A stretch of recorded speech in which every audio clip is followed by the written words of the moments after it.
अरे ये कौन सब मासरे 2000 टका दउथलु ए मासरे कोन 1000 टका आमे दी जन थिलु 2000 टका दउथलु ममता तो बापा करे सेत 1000 टका देलु अरे घर केमती चलबो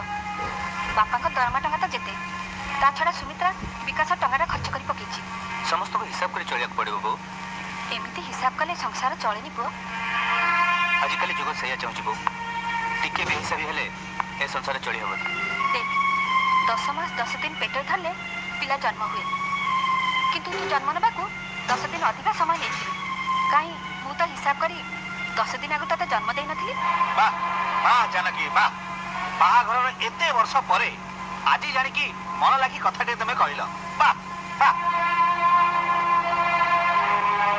बाबा गोटे कथा पचारि बो एते कोन कहला जे तमे खुशी रे फाटी पड़ी ता कथा को तारीफ कलो खुशी रे नुह रे खुशी रे नुह बरं दुख रे मु ता कथा को तारीफ कली काई जानि छु गौड़ क्षीर पे ता गाय की घास और कुंडा दिए किंतु गाईटा जदि ता खाइबार हिसाब अनुसार गौड़ को क्षीर दब ताले गौड़ बिचारा कौन करिवो कहलु क्षीर तो गाई पर मते पालिन बाबा पर बोझ बहुत बलद पर मते पढ़े आछि हे केते दिन तो परिवार बोझ बोही चलती मोर भी तो दायित्व अछि मोर भी परिवार बढ़िबो पर पई मु केते खर्च कर चलती पर बाप मां भाई भौणी एमाने सब तोर पर याक पछर टका खर्च करिया माने उड़े दबा ता नुहे तो कर्तव्य और दायित्व रे दई केवल अपन मोरी बेले दियो घर रे बड़ पो बोली ए मिता बाहागर बेल सबुठ बेसी खर्च मत दବାକୁ पड़ितला हेले हेला कोन स्वामी ससुर सारे झगड़ा करी से आसी बाप घरे पड़ी गई आ एठी बेली मोरी अन्न ध्वंस करू से विषय केही तक किछ पचाच ये कोड के नै बाबा कोड के बीच मो बाहागर मु काहे खर्च करबा कहनी कि एठी गंडी खाइबा पे का पकरे हाथ पतेनी मोर एठी रहबा का जदी भल लागुची ताहले कहि दियो मु होटल जाई रहबी होटल रहिया पाई भी टंका खर्च करिया हुए मैडम तोरे गर्व पाई तू निजे तो पड़िबो ता संगे संगे परिवार को भी पड़ी अशोक पिता तो भौणी तो निज मां पेटर भौणी एक ता मां पेटर भाई कोनी बापा ता बाहाई तो स्वामी और ससुर को राती राती काहे से बाहर बुली फुर्ती करतला काहे से का कुछ न पचर बाहर को चल जाउतला से कोता ताकू न पचर उल्टी मते दोस्त दोछ बहुत हे गला अशोक जारे भी से मछियो ताकू बदनाम करिया अधिकार तो नहीं जा चल जा मो सामने हां चली जेबी आज जाय मो बिजु सब कथा मानि आस्थिली बोली घर बड़ पो हितले आ आज पाटर सत कथा भारी पड़ला बोली समस्त को बाधी जाउछ तो मन करी सानो बो ए घर को बहु आस्थिला जीवनटा बीतिया पाई बाहागर केईटा मास परे का कुछ न पचरे बाप घर को पळेला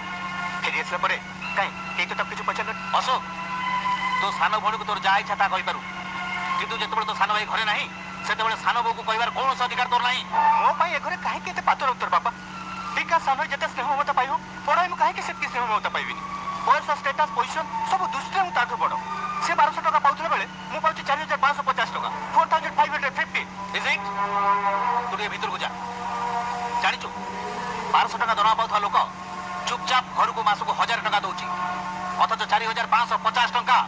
4550 रुपीस पाउथवा लोक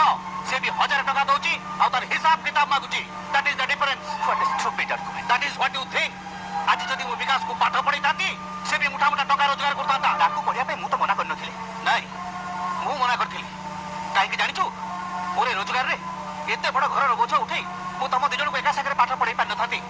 अरे तते पाठ पढिया पे मु ताको गैरेज को पठै देली तते कन्वोकेशन ड्रेस पिंधेया पे मु ताको गैरेज ड्रेस पिंधै देली तो हाथ रे डिग्री कागज धरिबा पे मु ता हाथ रे रेची हातोडी धरै देली ताको पैसा खर्च करी पढैथिले भी से पाठ पढी पान नथाता ए तो देबा या पछो ते टका खर्च करछ कोन रे पैछ हां मु कथा दउची भाई ना मु एतर को निश्चय पास करबी ए कथा मु 3 वर्ष ला सुनी आछी आ तते पढिया पे मोरी पॉकेट रे पैसा खर्च होछ बा बारे पो बा ढेर बेलो बाबू नारे छी चाकर कथा मु सुनी आछी अरे अशोक पुआ बड़ हेले बाप कांध संगे कांध मिली घर बोझ उठाए हेले तू पुआ हे बाप को टिटकर मारी कथा कहछ काई बाबा कछ जा तू कोन भाबुछु तू 1000 टका कम दे देले मिता ता ससुर चल जिवो सुमिता भूल सुधरी जिवो ना देबा परीक्षा पास कर जिवो ओहो बहुत हे गला टका पैसा नै बड़ पोसा करे झमेला अन्य पिला मार को अजथा टेंशन भारी कष्ट हलाडी जान कि तमे गोटे काम करो जो 1000 टका से तुम हाथ को फोपाड़ी देछि से 1000 टका तुम ता मुह को फोपाड़ी दियो याको जन्म करी हम जो पाप करछे तार प्रायश्चित स्वरूप सारा जीवन याको बसई मु मागणा रे खुइबी मते ते निर्लज भाबनी जे मु मागणा रे बसई खाइबी आ एते बोकाई भाबन जे अन्य रे पेट पुरे पे जाई मु निज पकड़ खाली करिछे मिस्टर अशोक महापात्र तमे कहा से कथा हो जानि छ जाने ଭଲ କରି ଜାଣେ ମୁଁ ଏମିତି ଗୋଟେ ଲୋକ ସାଙ୍ଗରେ କଥାବାର୍ତ୍ତା କରୁଛି ଯାହାର ମେରୁଦଣ୍ଡ ଭାଙ୍ଗି ଯାଇଛି, ଯାହାର ନିଜ ପିଲାର ଭୁଲ ସୁଧାରିବାର ସତ୍ସାହସ ନାହିଁ, ଯିଏ ପରିବାର ନୌକାକୁ ଠିକ ବାଟରେ ଚଲେଇ ନପାରେ। ମୁଁ ସେମିତି ଗୋଟେ ଦୁର୍ବଳ ବୁଢା ଲୋକ ସାଙ୍ଗରେ କଥାବାର୍ତ୍ତା କରୁଛି। ଦୁର୍ବଳ ବୁଢା? ଆରେ ଭୁଲି ଜାଣି ଯେ ଏଇ ବୁଢା ତୁମମାନଙ୍କୁ ଜନ୍ମ ଦେଇଛି। ଏଇ ମେରୁଦଣ୍ଡ ଭାଙ୍ଗି ଯାଇଥିବା ଲୋକଟା ଆଜି ଯାଇ ଏତେ ବଡ ଚାଲିଛି। ଅଫିସର ଟେବୁଲ ଉପରେ ବସି ବସି ପୂଜା ହେଇଯିବା ଆଗରୁ ତୋ ନାଁ ପରେ ଗୋଟେ M.Com ଡିଗ୍ରୀ ଲଗାଇ ଦେଇଛି। ଜାଣିନୁ କଥା? ନା ଜାଣିନି। ଜାଣିନୁ? ନିଜ GPF ରୁ 20,000 ଟଙ୍କା ଉଠେଇ ତୋ ଚାକିରି ପାଇଁ ଯେ ସିକ୍ୟୁରିଟି ଡିପୋଜିଟ୍ ଦେଇଥିଲା ସେଇ କିରାନୀ ଅନାଦି ମହାପାତ୍ରକୁ ତୁ ଜାଣିନୁ? ନା ଜାଣିନି। ରୋଗ ଶଯ୍ୟାରେ ପଡି ପଡି ତୁ ଯେତେବେଳେ ମରଣ ସହିତ ଲଢେଇ କରୁଥିଲୁ, ନିଜ ଦେହରୁ ରକ୍ତ ଦେଇ ଯେ ତୋତେ ମରଣ ମୁହଁରୁ ଫେରେଇ ଆଣିଥିଲା, ସେଇ ତୋର ଏଇ ବୁଢା ବାପ ଅନାଦି ମହାପାତ୍ରକୁ ତୁ ଜାଣିନୁ? ନା ମୁଁ ଜାଣିନି କିଛି ଜାଣିନି। ବେଇମାନ, ଅକୃତଜ୍ଞ, ସ୍ୱାର୍ଥପର, ଏ ଘରେ ରହିବା ତୋର କୌଣସି ଅଧିକାର ନାହିଁ। ଏଇ ମୁହୂର୍ତ୍ତରେ ଘରୁ ତୁ ବାହାରି ଯା। ଯିବି, ନିଶ୍ଚୟ ଯିବି ମିଷ୍ଟର ଅନାଦି ମହାପାତ୍ର,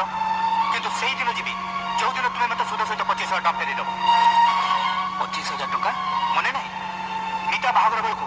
ଅଫିସରୁ ଲୋନ୍ କରି ତମକୁ ଯୋଉ ଟଙ୍କା ଦେଇଥିଲି, ଯୋଉଦିନ ସୁଧ ସହିତ ଟଙ୍କା ମତେ ଫେରେଇଦେବ, ସେଇଦିନ ମୁଁ ଏ ଘରେ ଛାଡି ଚାଲିଯିବି। ଶୁଣୁଛ ଜାନକୀ, ଶୁଣୁଛ?